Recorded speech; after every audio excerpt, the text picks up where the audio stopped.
All right, good morning, ladies and gents. We're going to continue on with retirement accounts. There's different types of retirement accounts, and you're going to be looking through some resources to see what those differences are. If you look right here, you've got one article and then 4 short videos. If you look, they're only 2 to 4 minutes long.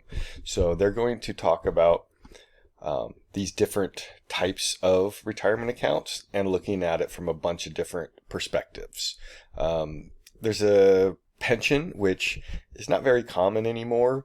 It's mostly just government employees that receive pensions.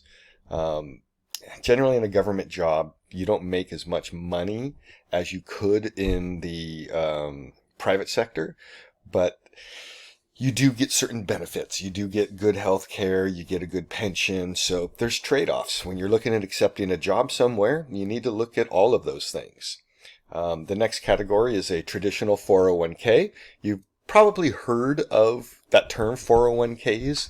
So basically, with these retirement accounts, if you put money in them, you get to subtract that amount from your income when you're filling out your tax return at the end of the year.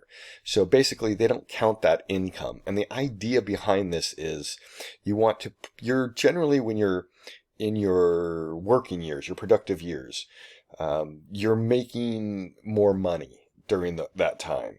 So you want to try to get as much money into that account as you can at an early age, so you get the compounding effect. There's also traditional IRAs and then a Roth IRA. Take a good close look at the Roth IRA. It seems like a good way to go in the long term. So you're going to be going through and checking off these boxes, or you could highlight whatever will indicate which ones you think meet these criteria. And then you've got just a few more questions based off of that information. So I think this might take a little bit longer than normal, so I'm going to give you guys 2 days to complete this. So this is how we'll finish out the week, and we will start into something fresh on Monday. All right, ladies and gents, if you have any questions, comments, or concerns, feel free to email me. I'll get back to you as soon as I can. All right, happy Thursday.